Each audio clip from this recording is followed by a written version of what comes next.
Hello again, hackers. Previously, we've gone on a journey to explore how data overflows and how prank functions leak useful data.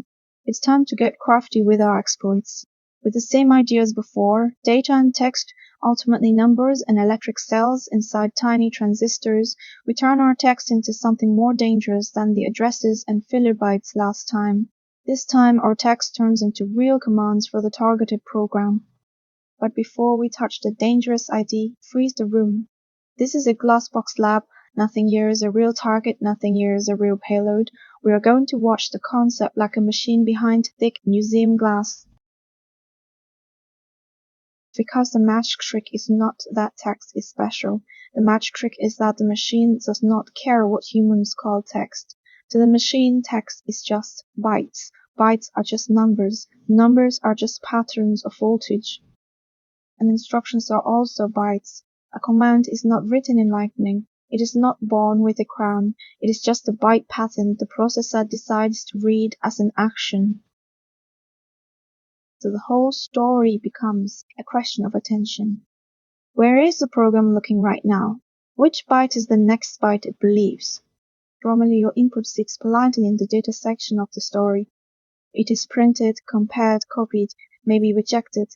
It is not supposed to become the narrator, but with an overflow, we saw the basket does not always stay a basket. Too much input presses against the walls bend, the nearby memory starts getting touched. Last time that was enough to leak secrets and move numbers around. This time the important thing is what sits next to the input, not just storage, but the map of where execution goes next. Imagine the program as a train. Every instruction is a station. The return address is the ticket that says where the train goes after this function is done. A normal return is boring, and boring is beautiful.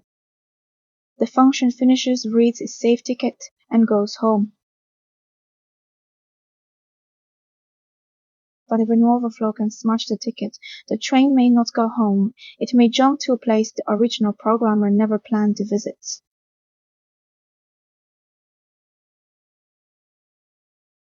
This is the core idea. We are not making magic commands from nothing. We are arranging bytes so that the program's own attention lands somewhere dangerous. In real machines, protections exist to make that jump fail. So in our animation, every dangerous surface gets a guard, commissions, randomness, series, and rules about where execution may travel. For this episode, we stay before the bypasses. We're learning the shape of the monster, not feeding it.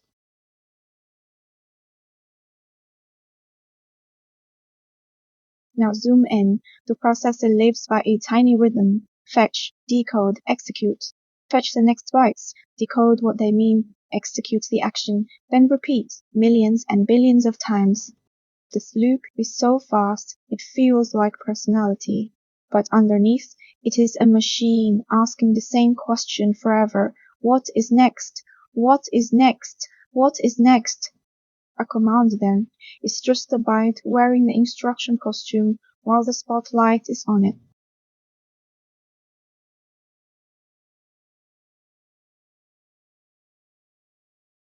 That is why exploit animation should not show evil text turning into evil code like a curse. It should show interpretation changing, same material, different role. Now let's build the toy stage.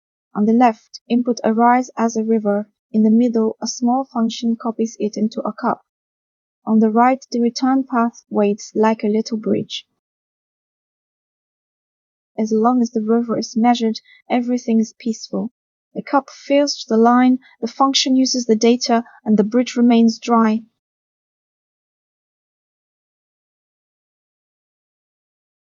But if the river ignores the cup, pressure becomes movement. Movement becomes corruption. Corruption becomes a new question. Did we only break the program, or did we steer it? Most bad input just crashes things. That matters. A crash is not boring. A crash is the machine telling you something touch a part of the story it should not touch. Controlled behavior is different. Controlled behavior means the bad input does not merely knock the train over, it changes the switch while the train is still moving. This is where our visual language matters. We do not need real bytes to explain real danger. We need a clear model. Pressure reaches control data changes, attention reads different bytes. Say it again smaller. Too much text enters. Nearby memory changes. The program looks somewhere new. Bytes at the new place get interpreted as actions.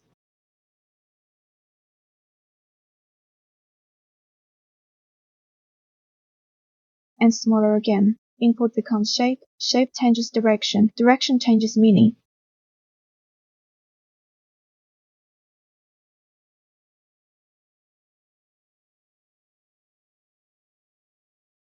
The phrase code execution sounds like the machine is possessed, but really it means the control flow spotlight reached bytes that were not supposed to be the next instructions.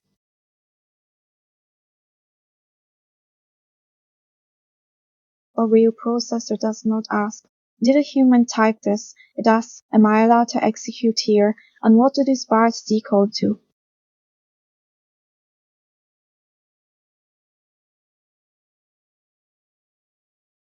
Modern systems try hard to answer no. Data pages often say, store here but do not execute here.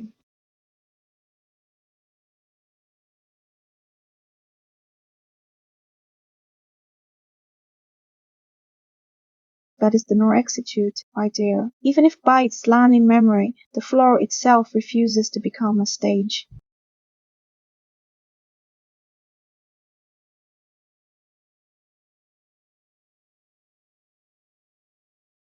Another defense is randomness. If an attacker needs to guess where something lives, the operating system can rearrange the furniture every time the program starts.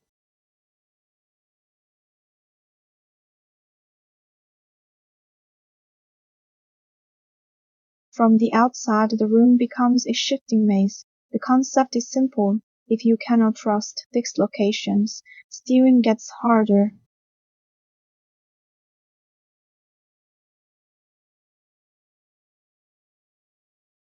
Stack canaries add a fragile seal near important control data. Overflow touches the seal, the program notices, and the trip ends before the return ticket gets used.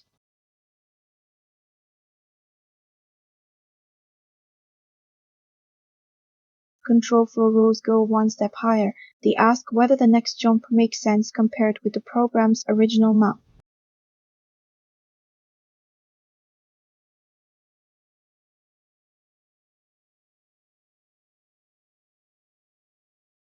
So when people say exploit development is a fight, this is the fight. One side tries to change attention, the other side builds rules or attention to not be fooled.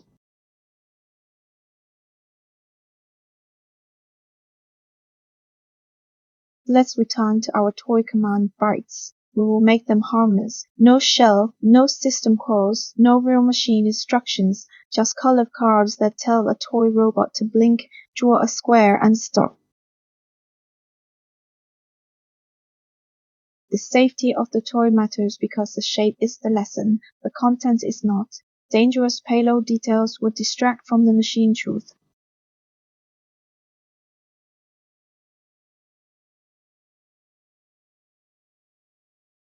Now place those toy cards in the input area. Nothing happens yet.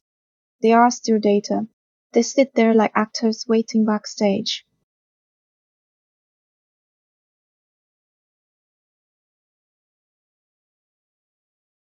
Then imagine the return ticket gets changed in our symbolic model, not a real address, not a real location, just to the idea of backstage.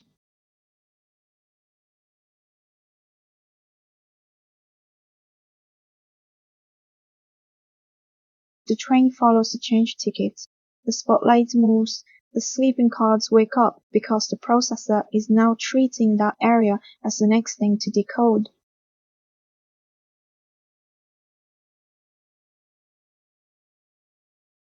Same card, different role. One moment it's text. The next moment, under the wrong spotlight, it becomes an action.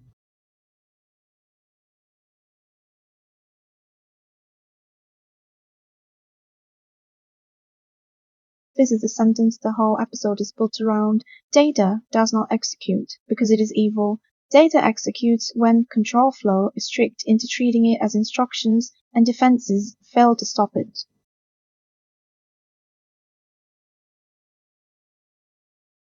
Now animates the vulnerable moment slowly, slower than real life, absurdly slow. A single byte crosses a boundary it was never meant to cross.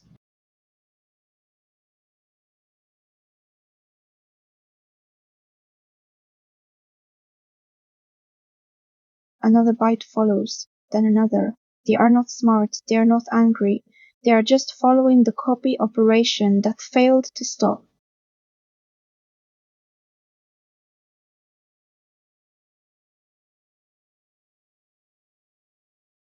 This is why bugs are mechanical. A vulnerability is often not a dramatic villain. It is a tiny missing rule repeated at machine speed.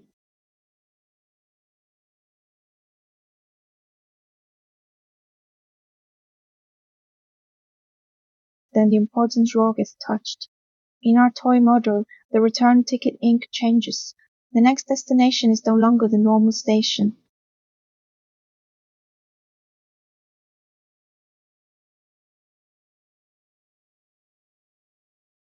The function finishes. That part is important. The program does not instantly teleport. It keeps doing normal work until the moment it needs the safe return path.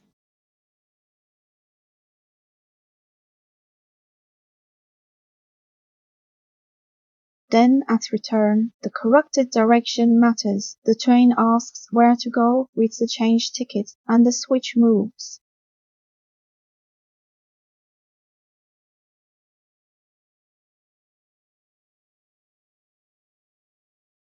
The spotlight arrives at the input, the card wakes, the code begins, the toy robot blinks.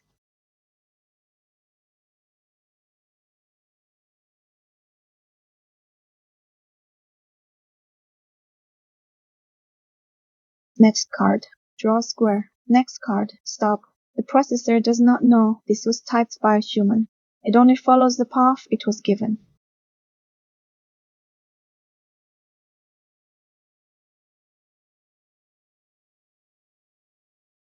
That is the clean mental model. Overflow does not equal execution. Leaking an address does not equal execution. Crashing does not equal execution. Execution needs control flow to land on decodable byte in an executable place.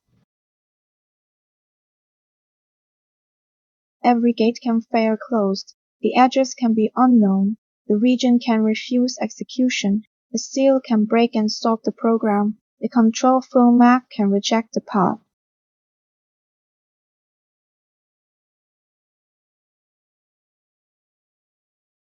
And in secure software we want boring endings. The safest exploit animation is the one where the train hits the guardrail and the program says no.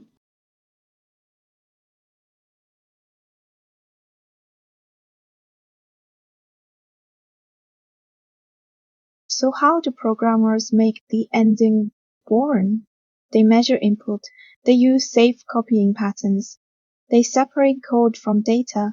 They let compiler and operating system defenses stay turned on. Measuring inputs is the first fix because it attacks the bug at the source. The river should never be allowed to pretend the cup is endless.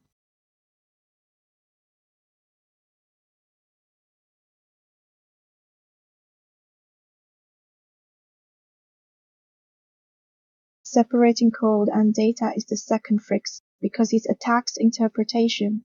Even if data exists, the stage refuses to perform it.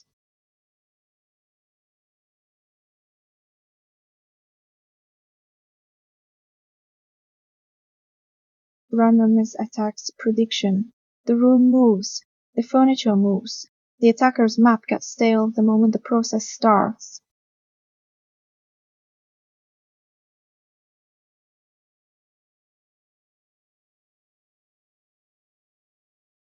Canaries attack silent corruption.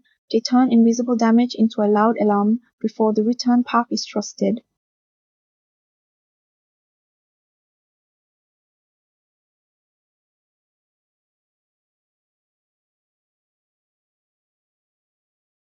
Control flow checks hack wheel travel and makes sure the train only moves along routes that belong to the program's design.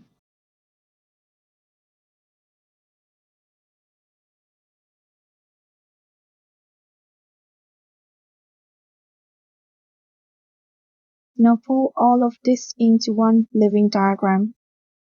On the left, the bug. In the center, control flow. On the right, defenses. The episode is not about memorizing tricks.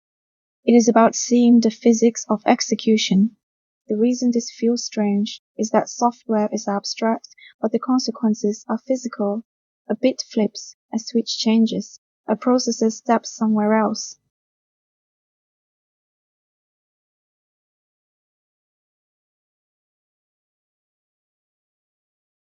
If you remember only one image, remember the spotlight. Bytes are everywhere, but only the bytes under the spotlight become the next instruction.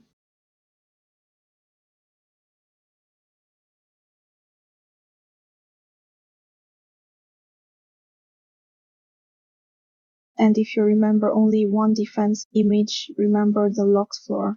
Data can sit there all day, but the floor can say, no stage here.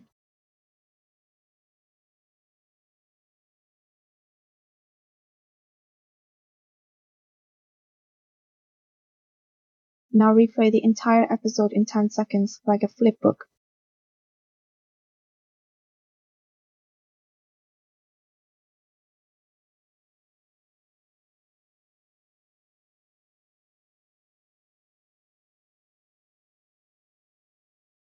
First, pass the attacker's dream. Input reaches control data. Control flow moves. Bytes decode as behavior.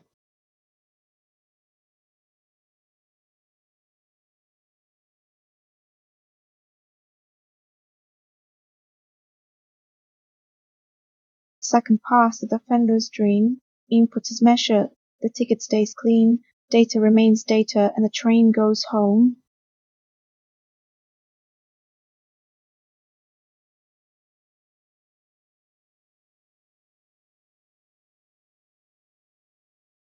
Both stories use the same ingredients, bytes, memory, attention. The difference is where the boundaries hold.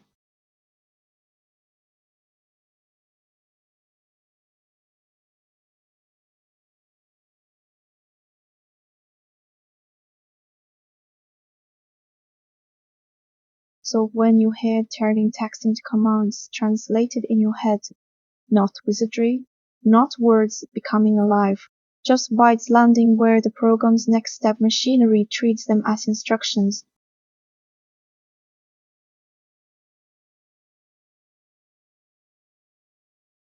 And the safest way to learn it is with toy commands, toy memory, and real respect for the boundary between explanation and weapon.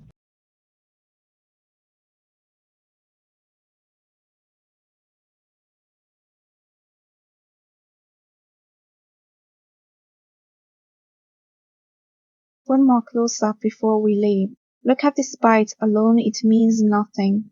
In a texture, it is a character. In a file, it is data. Under the instruction pointer with permission, it becomes a step.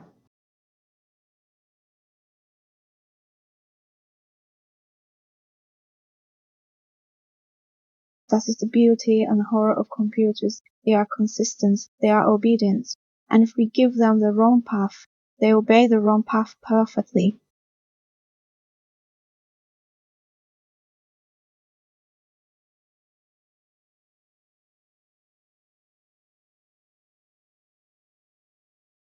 Next time we can use this model to talk about why mitigations changed exploit history, not as a bag of tricks, but as architectural guardrails placed exactly where the chain can break.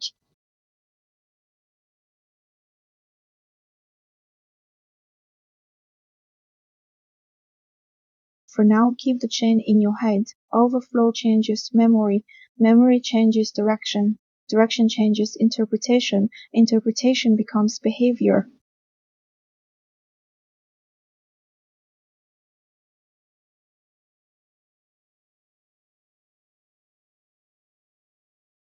and keep the defender's version right beside it, measure the input, protect the return path, separate data from code, verify the route.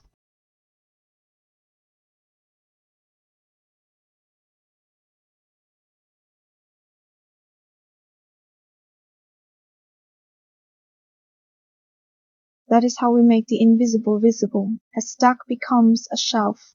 A return address becomes a ticket. A processor becomes a spotlight. And text becoming commands becomes a story about attention.